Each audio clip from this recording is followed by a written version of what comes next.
episode of Between the Post. This is Tyler Vaughan, your host, and I have on a very exciting guest here, Sean Afkhaminia.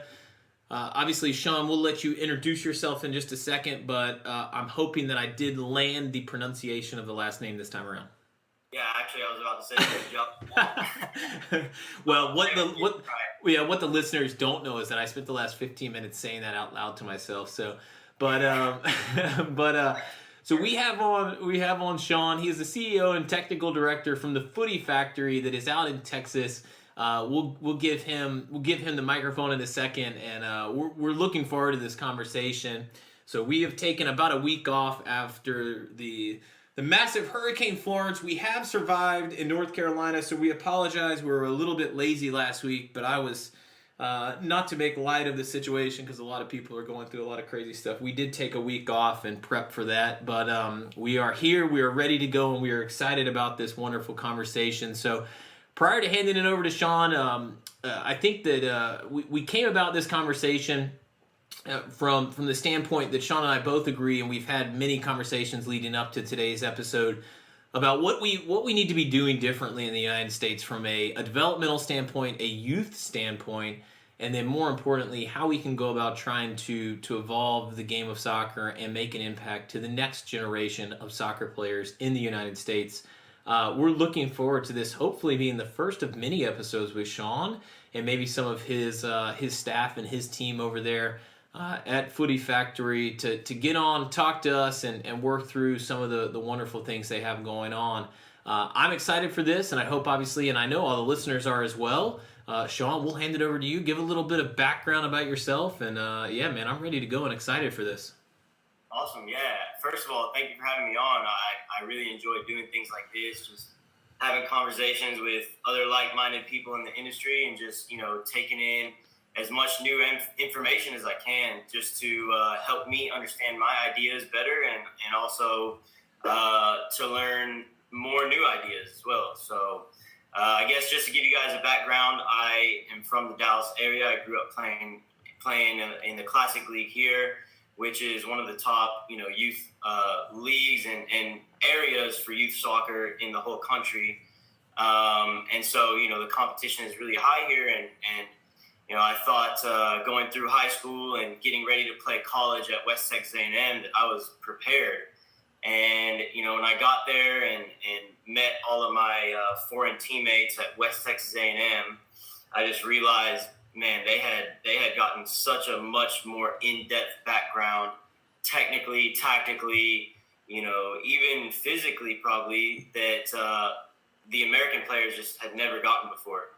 And it really sparked my interest and I wanted to figure out why that was. And so I just really spent a lot of time there just learning from them, just watching them, how they trained, how they, talked about the game and just all that.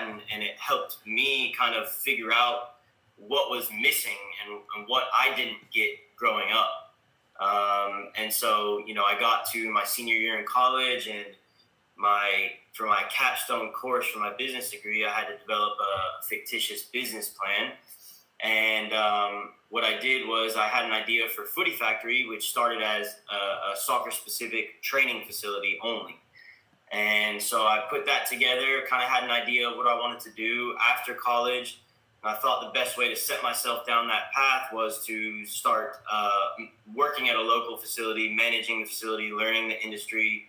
But after a few months, I just realized it wasn't my thing. I was getting paid minimum wage to basically manage high school girls at the local facility. And so it wasn't really what I was trying to do at all. And so I was there for a couple of months. And then from there, honestly, just went and started working at a local high school where my old high school coach was working, helping him with the varsity team and coaching the middle school team as well. And then from there, just started Footy Factory from scratch. So I took a couple of players from those teams, started training them one-on-one.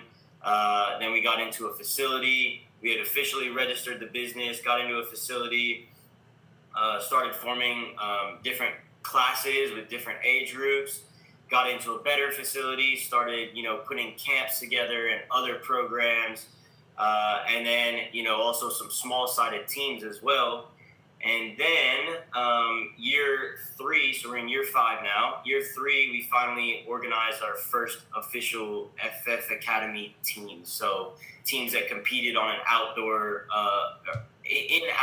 with other club teams around the area. So that was a big step for us. And now this year we have 5 academy teams. We have camps that run seasonally, training programs that run year-round, and 7 coaches on staff. And we also have a men's semi-professional team as well that we're working on taking to a higher level. So we, are super happy about where we're headed, and we think that we're making a change. And really, there's no other organization with a model like us. And so we feel that we can kind of help solve some of the issues that are causing problems here in American soccer right now. So our European model per se is something that hasn't been applied anywhere else in the Dallas area yet. There is one other organization called City Futsal that we work close with. Shout out City Futsal, by the way. You can thank me later for that. There are Sean. There are billions of people listening to this podcast, so unfortunately that price tag has gone up quite a bit. But yeah, we'll invoice you later, of course. Yeah. So, anyways, they have a similar model to us as well, but they're very futsal focused. So, we like to share a lot of ideas with them and collaborate with them in any way that we can. And that's really what this is all about. Like, if we really want to make an impact on a larger scale, like, it can't just be one person, one organization doing it. Like, we have to spread the message to everyone. And so, that's kind of also obvious in our marketing efforts too. We're not afraid to put our secrets out there, our insights on things, because we hope to not only make an impact on the kids that we're working with, but on other coaches in the area and whoever's following us too, to get the most out of the kids that they're working with as well. I think that that's one of the most exciting things about having you on, Sean, is actually the fact that so many times I have a lot of wonderful guests on that, I mean, my God, they've got a resume that's 10 times as long as mine, and probably that's on a good day of me fluffing mine as well. But, I think that I really am excited to have you on from a perspective of, I think you're younger in the game, not younger necessarily in the reality, but I think that right now you're tackling the things that all these listeners, these coaches are tackling as well. And I think that anytime we can have someone who's in the, who's out there on the fields, who's out there living this challenge and really trying to go through it, we provide information, we provide an insight that you're going to deliver today that's unique to what everybody's going through. And I don't know that that's always communicated. I think sometimes potentially on between the posts we deliver content that spans generations, right? Which is also really important, but it also doesn't always drill down to the fact that you've now started a business, you're tackling, and you started a business out of the mindset that, hey, we've got an issue we need to fix. And you're working within the community, and I think that that's most exciting to me. It's you're clearly passionate about this. We hit it off because we're both passionate about trying to change, and I'm a little crazy, as you might know, because I'm off in the goalkeeper realm, and who really knows what we're doing out there, to be fair. But I mean, you're tackling things that, man, as I watch a lot of games on the weekends, it's something we've got to fix, right? And I don't know that a lot of people know how to fix it, but they can at least acknowledge the fact that, hey, listen, we need to do things differently. And whether it's as simple as not having kids stand in lines in a training session, that's relevant, right? And that's a challenge that we're going through, and it's how do we get the most out of our players, and more so from the standpoint of how do we get the most out of them from a developmental standpoint, not from a financial standpoint. I know that we'll touch on that here in a little bit, but I want to hear a little more about, obviously Footy Factory was born out of you identifying kind of the challenges and wanting to make a difference. And I think for me, that bottom line is that's almost good enough. But so what do you guys find that you're doing differently out there? And what is Footy Factory all about from a player standpoint? why do people sign up, I guess, rather? Well, I mean, I think the main thing is that we offer every aspect of training that they would need. You know, we have the camps, which are meant to be more fun and laid back and just kind of like give people a taste of our training methodology and what kind of things we, you know, stress in our sessions.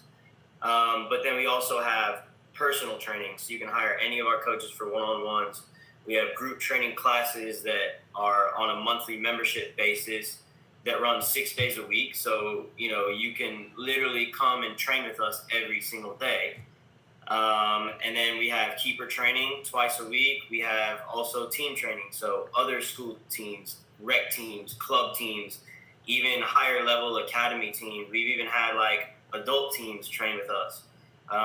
So we just offer every avenue that they need. And then from that, also we have our team. So, you know, it's a situation where, you know, everyone else, all of our competition are either just offering teams.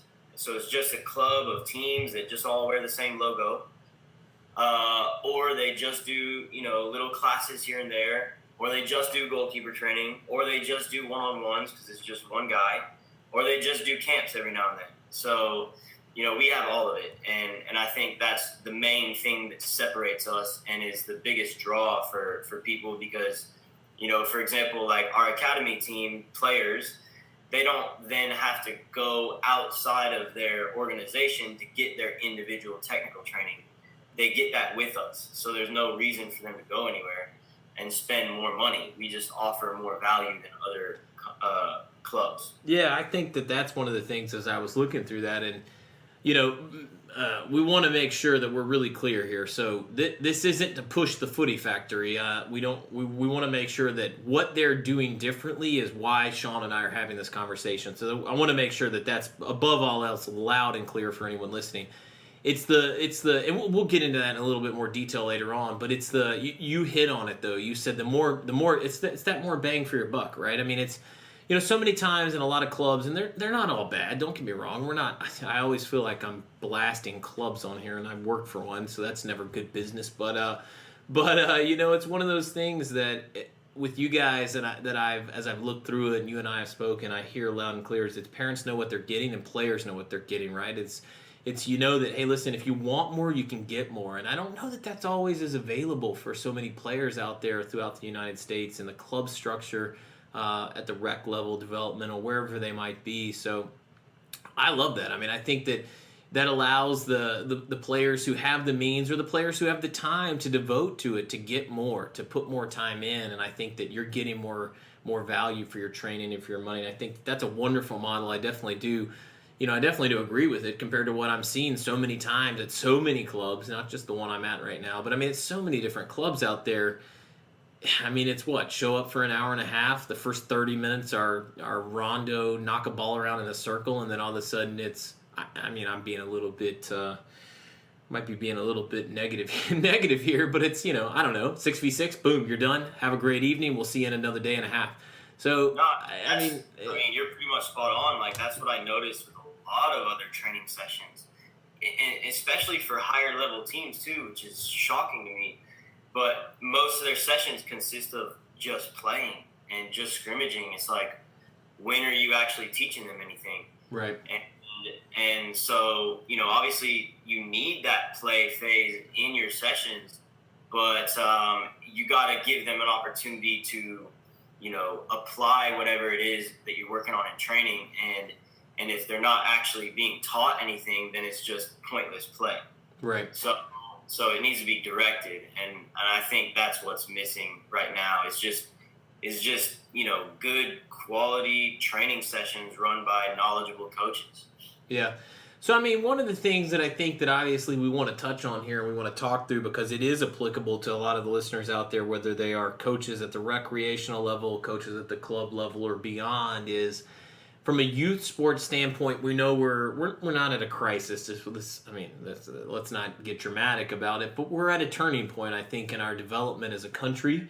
Not to get too off topic here. I think this is right on topic. Yeah, well, that's what I was going to say is, so you've got a European model.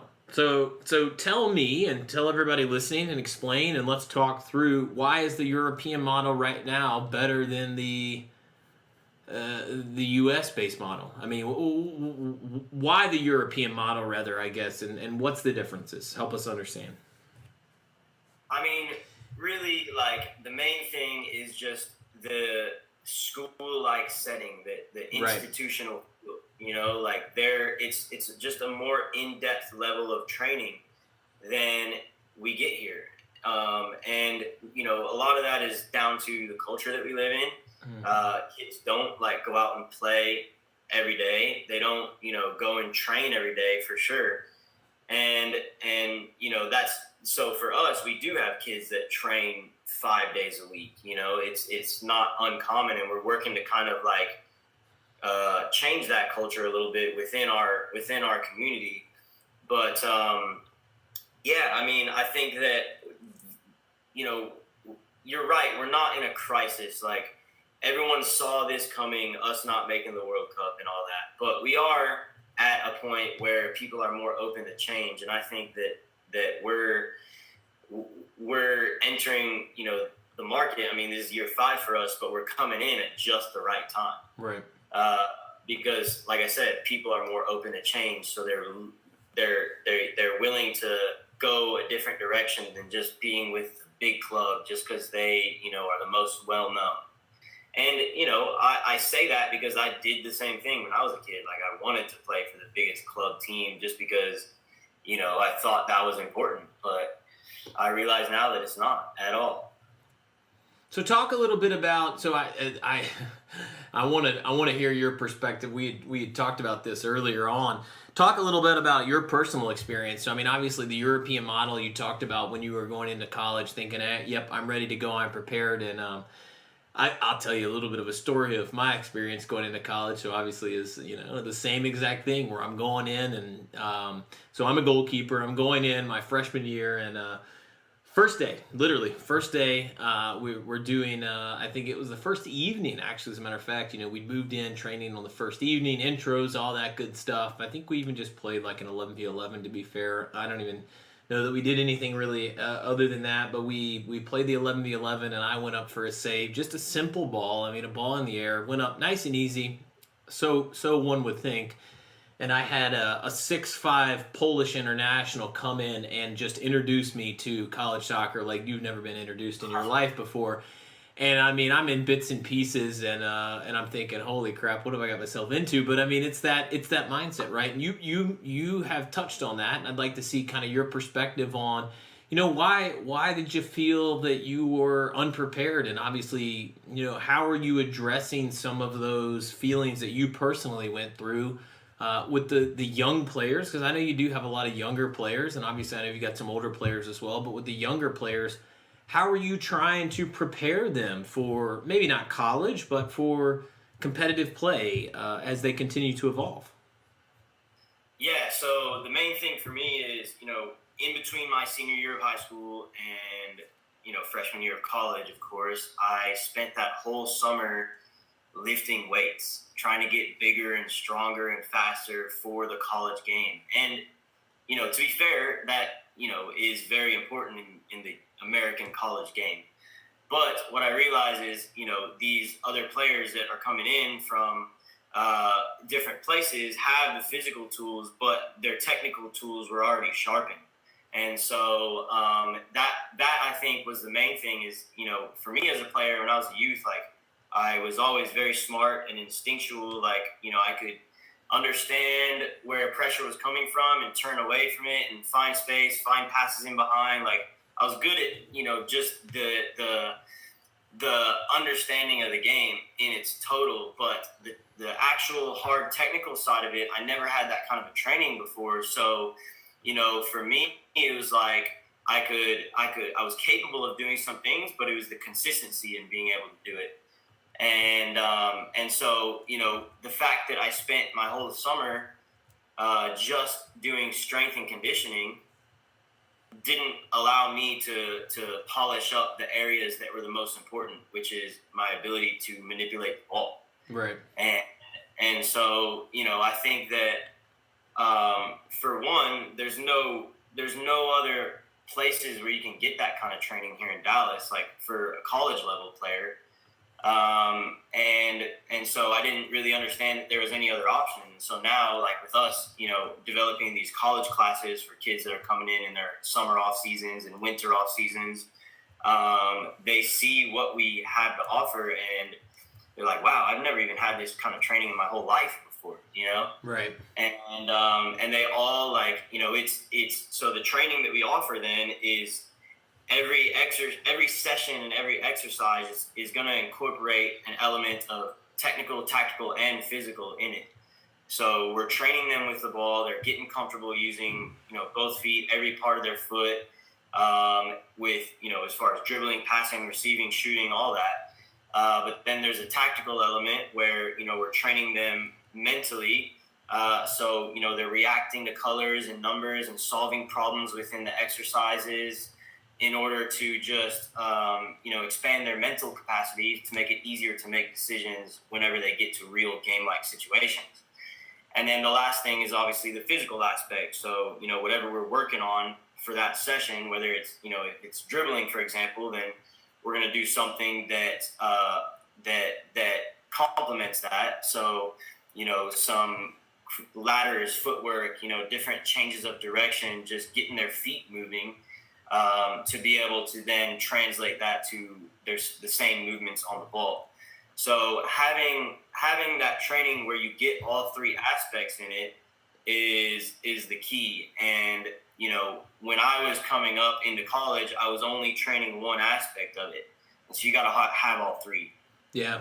Yeah, I mean, so that brings me to a question I'd love to get your kind of insight on, because it's I don't know if it's a powerfully contested point or not in development of U.S. soccer, but and I'm curious to see kind of where you stand on the play, practice, play kind of model that U.S. soccer rolled out with the grassroots model. So, I mean, what are your thoughts on that, and how does it apply to what you're doing, or does it apply? I'm always happy to introduce opinions here. I think that's actually not a bad thing at all. So. Oh, for sure. I'm glad you asked about that, actually. So I took the D-license course 6 years ago through U.S. Soccer. I had to retake it this past summer because they changed the format up, and it was actually the first course that they hosted in North Texas under the new format. So, I was a little bit bitter at first about having to redo it, but then I got to the class and saw a lot of coaches that, I knew that were experienced, and so, I just kind of let my guard down a little bit and just wanted to take in anything that I could from it. And obviously the main thing they're pushing is the play, practice, play model. And so after the first weekend, they, part of our homework assignments was to incorporate it into our sessions. So coming back the second weekend, like, it got a lot of negative feedback from the other coaches. And, I didn't agree with the negative feedback. I thought the play, practice, play model fit exactly what we were trying to teach. But the way that they have it set up is basically 30 minutes of play in the beginning, 30 minutes of practice in the middle of the session, and then 30 minutes of play at the end, which is a little bit overboard, in my opinion. So the way that we've applied it is we have, play, practice, play, but the first play phase is, before the session. So, we want everyone to show up 15 minutes early. Like that's when they should be there for training, for their team practice. And so we'll have, field set up, and as they get there, they just, grab a bib, hop on a team, and they're just playing. And then we'll stop it. We'll bring them in once pretty much everyone has arrived, and we'll basically talk about the topic of the session and introduce the guided questions that we want them thinking about in that second play phase. And so we'll go for another 10 minutes maybe after that. And so it'll take us, just over the actual start time for the practice. We bring them in, have them get water, whatever. And then in the practice phase, we break that up into 3 different sections as well. So that first we have our technical warm-up, and then it's a phase of the game, and then a restricted game. And then finally we have our last play phase at the end. So I think it's very good. And I think that, it can be it's something that could help anybody to run a better session.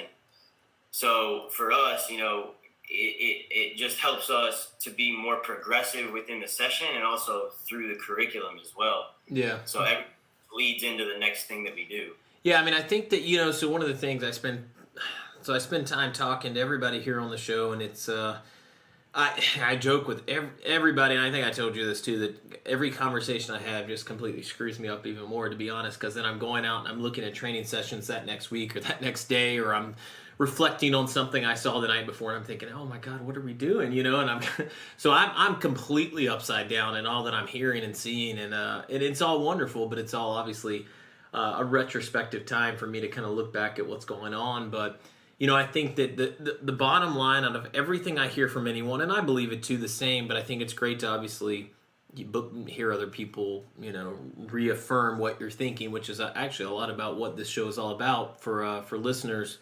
But it's the ability to allow players a creative environment. I think it sounds to me like giving them that time before training to just kind of play, knock a ball around, create the environment. Whether you set up boundaries, I think that's completely fine. They have to play within confinements in the game, so I don't find that to be an issue at all. But you let the players figure things out, sort things, work through problems, problem solve. I see so often so many, whether it's at a halftime of a game. I'll stand off to the side of games I'm watching and listening to coaches who are asking questions, and that's great. Asking questions is brilliant. I think that that's such a critical element of player development and growth from a mental standpoint. But I see them asking the question, pausing for 4 seconds, and then answering the question. Well, that to me does nothing, right? And it's. So I love that you guys are doing that. I couldn't encourage anyone anymore to allow some carved out amount of time, whether it's I've heard people with much success, Coach Graham, Coach Carl, who have been on the show in the past, both spoke to this to some degree, where it's give them a ball, give them 4 cones and some pennies, and just let them go do. And let them go play. Let them go create the environment, and let them make the field way too big, and then figure it out 10 minutes in. Holy crap, this isn't working. Let's figure it. Those are lessons that kids are missing out on because, unfortunately, I don't know. I mean, correct me if I'm wrong. It seems like, and you probably have seen this, that we're at a time where the control is being taken by the coaches and by the parents, the volunteers, whoever they might be out there on the field. When instead, I think we need to move a little bit closer to giving the control back to the players, so that we can empower that creativity. Yeah, absolutely. And I think that's something that I tell parents all the time is we're trying to develop these players to be self-sustainable, to where they can adapt to situations and make decisions on their own without coaching. So whenever we get to the point where we don't really have to tell them things, and they're doing it on their own and taking it a step further and actually communicating with their teammates and helping them do the things that they should be doing, that's whenever we have accomplished our goal. Yeah. So what do you? No, go ahead. Sorry. I was just going to say, for some players it takes longer than others, right? But that's the path that we're headed down with it. So what do you feel? And there's not a right or wrong answer here, I don't think, to be honest. But what do you feel is the role of a coach during a training session? Let's just say.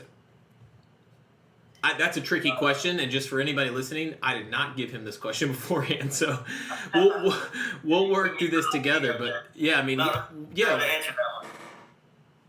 But I would say, it's obviously guiding the session, right? But you don't like one term that they use in the D license course was it being coach centered or player centered, and I think if the coach is just always the center of attention, then that's not necessarily a good thing. But there are moments for that. You have to step in and take charge from time to time when things aren't going the right way. But you want to leave it open to them to, kind of lead themselves through the sessions as much as possible. Right. Yeah, I think that's a wonderful perspective, and it always takes me back to, it's one for those listening that are looking for things to take and to plug into the next session they have, whether it's tonight, tomorrow, this weekend, games this weekend, or even next week, is think about how you're communicating to your players. There are so many instances where we as a coach have to get involved, but our involvement can have a positive impact, or obviously it can have a negative impact, but I find that many times it can have a positive impact or no impact, right? And it's all about how we frame our questions and frame our communication to our players.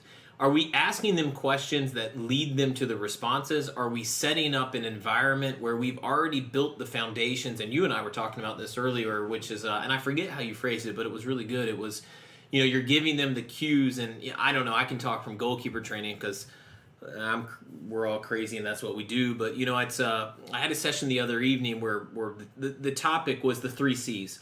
That was just kind of the title of the session, and I always start out every single session with any of my players, and I tell them, hey, this is what we're going to focus on for the extent of the next hour, right? Everything that we do in some form will tie back into this particular title, or this particular topic rather. And the topic was the 3 C's. So it was communication, catching. So we're talking technical catching. How are we catching the ball? How are we making a save? And in what, based on our decision-making process of how the ball is actually flighted into us. That decision-making process for young players is harder than any of us could ever think. Because if you go out and I kick a ball at you, you're going to make the save based on how you have to make the save. But as keepers, we're flooding them with technique and with this and that. So it's a bit of a challenging one. So we talk about communication, catching, and courage. And it was those 3 C's, and I weave that in, and we always, it's, all right, what was that? Was that catching, communication, or courage? Boom. We've got to say it, right? And we always tie that back in, and that's what I'm always trying to work on. And I think that that's kind of what you guys are talking about, which is we've got to set them up for success, but we've also got to reinforce what we want them to learn. And I think that's either through the support of directed questions. Look, we want to ask players questions that they know the answers to, because we've given them the context to support the answer, right? What's today's training session about? Well, you told them 45 minutes before. Today we're going to be working on distribution. I'm just talking from a goalkeeper, right? We're going to be working on catching and distribution.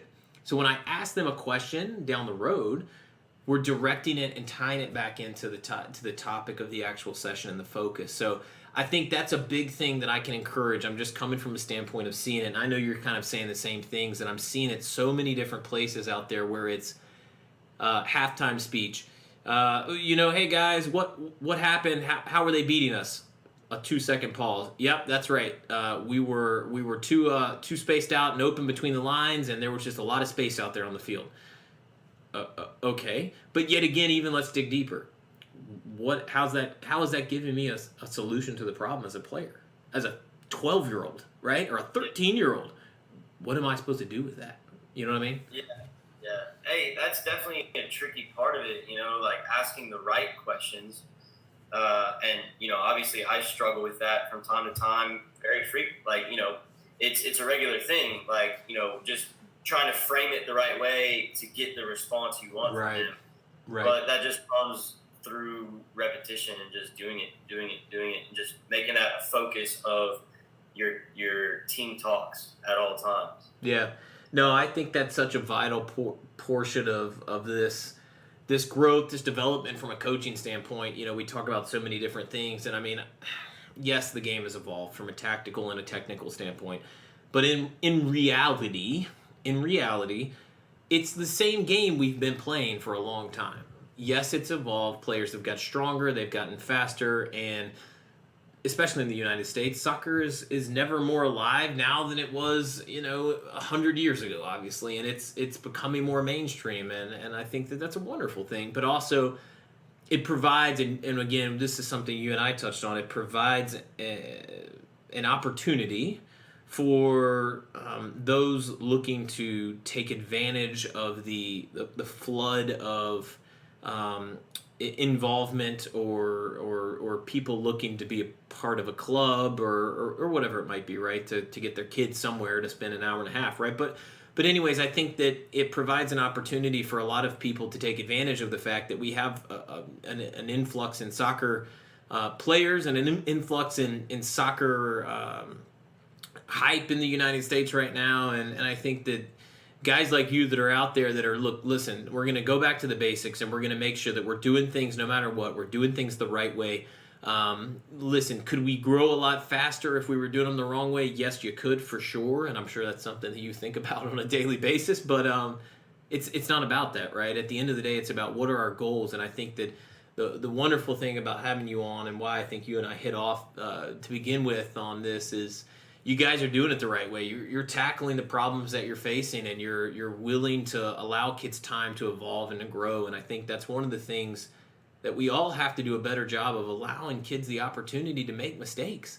You know, again, think about the coach that we've all seen it, that's sitting on the sideline is screaming for the entire 40 minutes of a half or the entire game at whatever level they're playing. They just won't shut up. They're standing up. They're running up and down the sidelines. They're screaming. A kid couldn't think and make a decision if they wanted to, right? Right. So therefore, we've robbed them of that opportunity to learn and to grow. You know, and I think... And the games are their opportunity to apply what you've done in training. So right. If you're just like barking at them the whole time, then you're really just training robots. Right. You're not training players that are able to do that on their own, to make their own decisions, to adapt to situations that they see in the game. So, I mean, that's a big part of my coaching philosophy is, you know, if I'm in a game, like first of all, you know, you talked about making mistakes, and that's a main thing for us is in training. You know, I want them to make mistakes. I want them to, you know, try. I just need them to try. They just have to try and do the things that we're working on. And if they're doing it to the best of their ability and they make technical mistakes, it's part of the process. Right. But they have to be giving us 100% effort and attention as well, or else they're not going to get better. So that's the one area that I can't like negotiate with them. Like they have to give me their full focus and effort, or you know, then it's just a waste of time if we're not doing that. And so, you know, mistakes are good, but low effort is bad, and that's the main thing that I want them to understand from training sessions. And then when we get to the games, that's their opportunity to coach themselves pretty much. And so, you know, I get loud, but the things that I yell about are usually the things that they're doing off the ball, the transitions and things like that. Like, you know, they if they're not doing those things off the ball, if they're not doing the work before they get it, then it doesn't allow them to make the right decisions and do the right things whenever they do receive it. So whenever they get it, that's on them. They have to make the decision based on what they see. But I'm doing everything I can to set them up for what they're going to do next. I think that's a vital point, to be honest with you. I really do, because I think so many times on here, I don't necessarily know that I've ever stated quite my opinion about this, nor has anyone else that we've been talking with. But I think that is a misconception of a lot of coaches at so many levels, is that it's either you're the coach that sits on the sidelines and shuts up and sits down the entire game, which I think there's an argument for that, to be fair, depending on certain circumstances. And I think that that's also a part of the culture that we've communicated, that at the highest levels is the expectation of a coach. You need to sit down and you need to be quiet, let the players play. I don't know that I agree with that as much, and I'm definitely more kind of with you on this, and the fact that I think we need to get listeners. Listen, if you're a professional coach, if you're a college coach, ignore what I'm saying, because I would hope, and I think that you're probably past where this conversation is leading up to anyhow. But if you're a high school coach and a youth coach, potentially this is important, right? You can have a loud voice and be vocal on the sidelines. But you just hit, Sean, on what I think is the most important, which is, what are you saying? Right? I feel that too many people are thinking it's either A or B. A, I shut up and sit down, right? Or B, I scream and I prance up and down the sidelines like I am the center of attention, and it's, I don't know, it's act 5 in a play. You know what I mean? It's like, it's foolishness. And I've seen both, and I don't know. It's as a competing coach and or an observer, the coach that's prancing up and down the sidelines acting like a fool is hilarious to me. So it's great entertainment. But if I'm a player on the field, I'm thinking, oh my God, when is he or she going to shut up and sit down, right? And not only that, I tuned him out 3 weeks ago, so I'm sure as heck not listening to him now. So I think that we have to find a middle and common ground, and I think you hit on such a. I mean, I just have seen it so many times, and I hear it so many times. The challenge that people are facing out there, which is, you think you have to pick one or the other, and that's not true. Vocal. And being energetic and enthusiastic in the right times. Think about think about when we watch ESPN in the mornings and we see a manager's been tossed out of a game and their team is down 2 runs and they come back and they win by 2 runs, right? They've inspired, they've energized their team and their squad, and I think that there's an opportunity for coaches, both from what you're talking about, which is kind of a tactical standpoint, it sounds like, but also from an energetic standpoint. Sometimes players, let's face it, they need somebody to speak up and to get them to kind of refocus, all right? So I think that you introduced such a wonderful idea and a topic and a point that it's okay, coaches, to talk during a game, but focus on what you're saying. Just shouting at the top of your lungs, step up, push up, step up, push up, and you sound like a fool. Well, at the end of the day, the only thing people walk away is thinking, that guy or girl's a fool, right? They didn't actually hear the context of what you're saying. So I think that you hit on such a wonderful topic that I think people are afraid to speak up, and I have parents, and I've had parents in the past that have come up to me when I've been coaching teams, and I'm not doing that right now. They say, oh, you talk during the game. That's new. I've never heard that. It's great. But we as coaches need to make sure that they hear what we're saying, because that's how the growth and learning, that I think is the most important part, right? Yeah, not just for players, but for the parents too. They want to understand. So it's just about giving information in games. Right. That'll help them be more successful. For me, it's it doesn't so much help, obviously, whenever you're just yelling random things. Like, that just is counterproductive. But what does help is if, and even for things that they do on the ball, if they make a mistake, don't shout at them in the moment. But, once the play is dead and they're able to concentrate on what you're telling them and not be having to do something else as well, like, pressing the ball after they lost it or whatever, it's giving them that if-then statement, right? So, like, if you see this, based on what they just did, if you see this situation, then look for this. And that just gets them thinking about the decision they made and what they could have done better. Yeah. I'm writing down a note right now because I think that we just hit on something that probably deserves an entire hour and a half, maybe more, of just literally an episode of coaches, what coaches should be saying during a game. I mean, I'm not talking the details of say this, that, and the other, because obviously you deal with the environment you're facing, but I think that part of that too is just so critical, is that a lot of people just don't understand what we should be saying, or what we could be saying rather, to help and to support. As opposed to go the opposite direction and have players shut down, so that everything you say for the 45 minutes after that one comment, that you've destroyed a player's confidence, or you confuse the heck out of them, that they have no clue what's going on.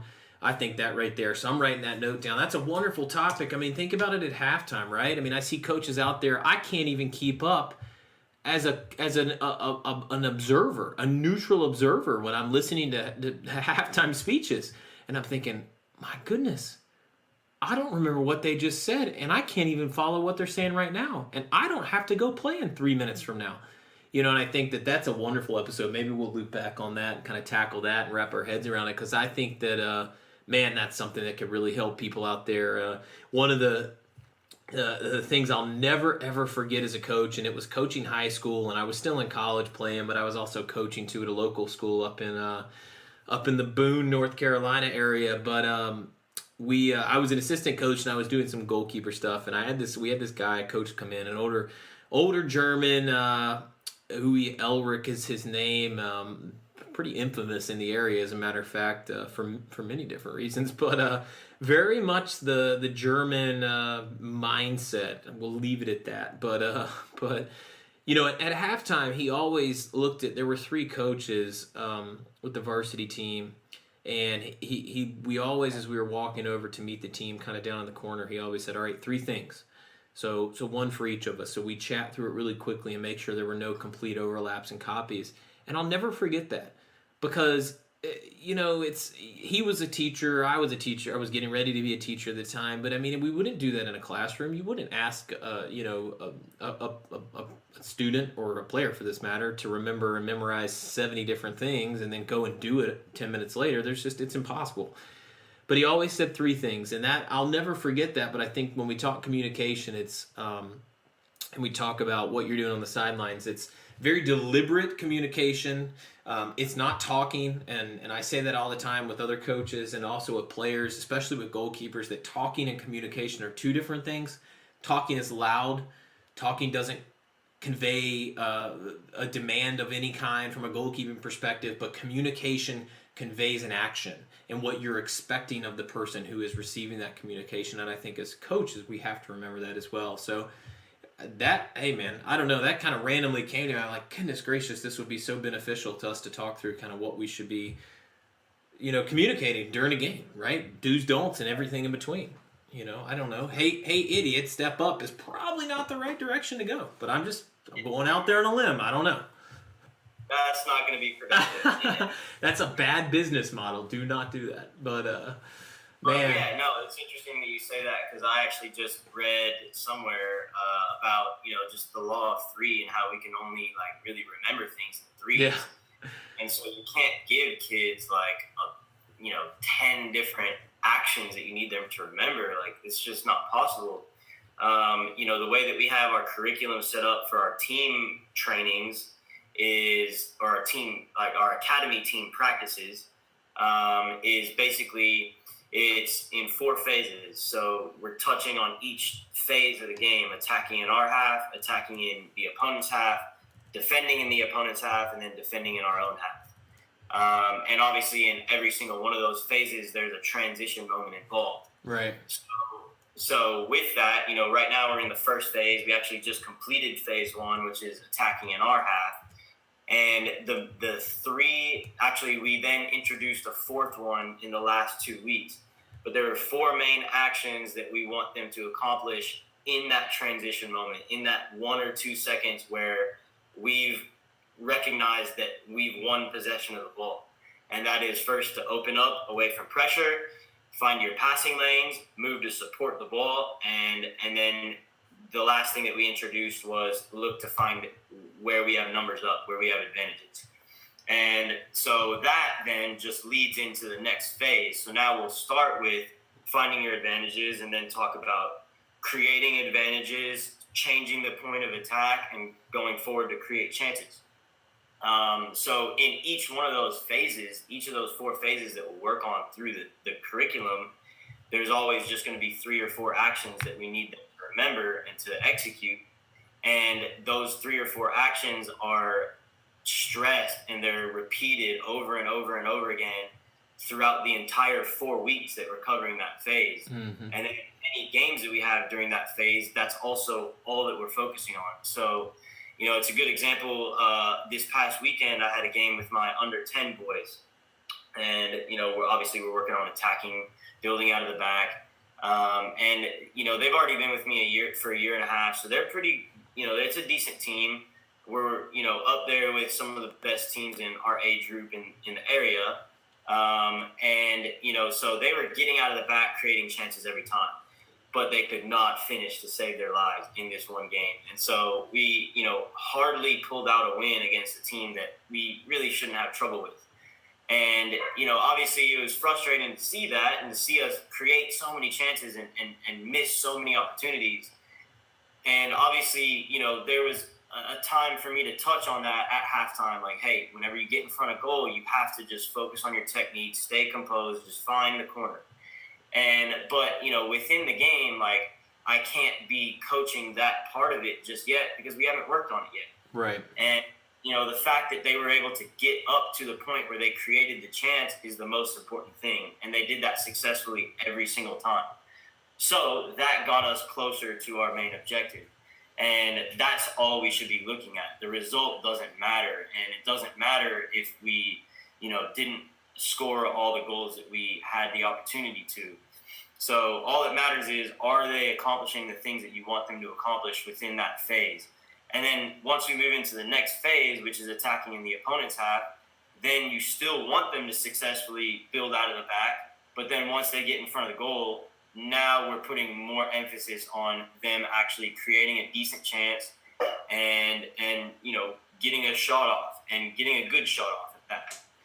I think that is such a wonderful way to look at it too, and I think that hits at, and I know we're kind of heading towards wrapping up, but I think if we leave people with anything, I think that we have to be more concerned about the long-term success of player development as opposed to the results on a piece of paper, right, or on a scoreboard, let's just say, for analogies purposes. But we have to be considerate of the fact that, look, failure is inevitable. Just because they don't slot it away when they had an open opportunity or what seems to be a very simple opportunity, that could be viewed as failure. That could be viewed as a letdown. And it is, to be fair, if a player misses an open opportunity or even a 1v1. But what happened before? What was the build-up play? What have you been working on? And what are the successes, right? Because, for sure, who's the first person that probably knows at most levels, I don't know what age, maybe 10 and up, I don't know, you're probably seeing that with your 10-year-olds, but let's say with 10 years old and up. Who's the first player, or the first person rather, gave it away, but who's the first person that knew they screwed up? I mean, even at 10 years old, the player knows, right? I had a 1v1, opened that opportunity, and I pushed it wide. Well, you could absolutely destroy him, and you can call him out, and you can do all those things that we see all the time as coaches out there on the fields. But look, there's a time and a place. In fixing problems like that, and I think as coaches, and you're hitting on this, unless you've worked on it, we have to think about the reality. Unless we've worked on it, let's give the players the benefit of the doubt and say, well, what did they do off the ball leading up to the opportunity? What were they doing beforehand? What was their movement like? What was the passing and the build-up play like? Because we just worked on that phase for the last 4 weeks, right? And if that was spot on, I don't say forget about it, but forget about it almost, right? Forget about the missed opportunity. I mean, it's just one of those things that I think that you are just hitting on something that I think is the appropriate place to leave off is we have to look big picture, and we have to look at what players are doing and the positives that they're doing as it relates to what we're asking of them every single week and every single day that we're together. If we haven't had one finishing session, quit writing players about the fact that they pushed the ball wide. Because especially if they're 10, they don't know any better, right? They don't know any better, and they haven't been guided.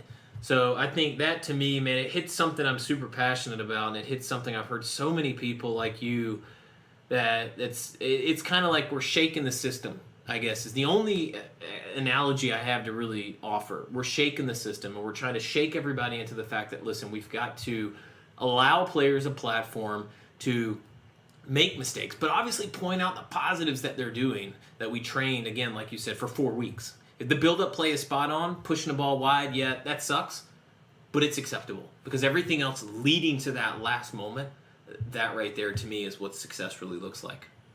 Absolutely.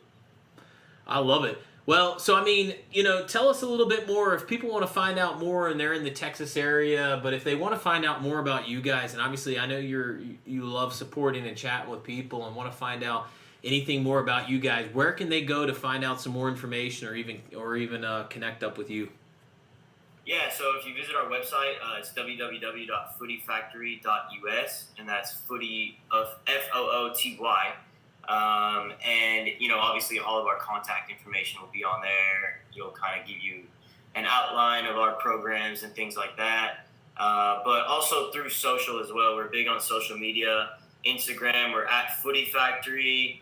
Facebook is just Footy Factory, and then Twitter, Footy Factory DAL, DAL. And and don't forget to tell them too. Obviously, so So Sean and the guys at Footy Factory have some wonderful YouTube videos that are out there, and I know that they're going to invest into doing some more of that stuff, which will be really awesome. And I've looked through quite a few of them, and they're really exceptional stuff. So if you're looking to plan a session or looking to kind of brainstorm or get some ideas, I know that some of the stuff they've got out there on YouTube. Where can they? Is it just Footy Factory? Is the YouTube page you guys have, the channel? Yeah, just Footy Factory. So yeah, definitely go check those videos out. Obviously they're a little bit outdated at this point because we made them last year at this time, but still good insight into our training methodology and just our philosophy as a club, and we definitely want to keep those going. So we're trying to get them back running pretty soon here. Yeah. And do that series. Well, hey man. Well, let me tell you, I looked through them. And you wouldn't know that they're at all behind. So I definitely suggest anyone out there listening. Obviously, YouTube is a great place. It's a good place. It's a bad place too, in case you try to coach by YouTube only. But it is a really great place for ideas and generation of ideas to take into your teams and to potentially just generate some of that stuff. I would suggest checking that out. Obviously, any of the stuff that Sean and the guys and gals over at Footy Factory have going on, we support here on Between the Posts, and obviously.